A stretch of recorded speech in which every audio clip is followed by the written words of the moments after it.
दोस्तों खेसारी लाल यादव की संघर्ष 2 का ट्रेलर रिलीज हो गया है, जो कि इस ट्रेलर को काफ़ी ज़्यादा रिस्पॉन्स मिला है। अब फैंस लगातार संघर्ष 2 की फिल्म का इंतजार कर रहे हैं। जब से संघर्ष 2 का टीजर निकला है तभी से संघर्ष 2 की मूवी फैंस के लिए एक दृष्टिकोण से अच्छी मूवी बन गई थी। हालांकि इस टीजर को देख कई बॉलीवुड एक्टर भी बोल पड़े,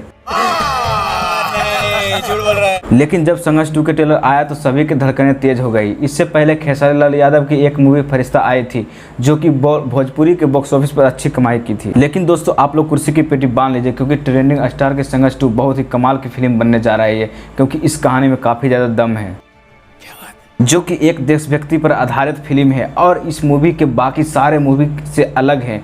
इसका बजट लगभग 15 से 20 करोड़ रुपया है, जो कि आज तक भोजपुरी में ऐसी महंगी फिल्म नहीं बनी थी। जो कि यह मूवी सबसे भोजपुरी के सारे फिल्म से अलग है। इस फिल्म में हिट मशीन का हाई डबल रोल देखने को मिलेगा, जो कि खेसारी लाल यादव गन लिए देश के दुश्मनों पर गोलियां बरसा रहे हैं और इस फिल्म में पुष्पा की तरह खतरनाक डायलॉग देखने को मिलेगा। जी हाँ दोस्तों, आप लोग कमेंट करके जरूर बताइएगा संघर्ष 2 आपको कैसी मूवी लगी है।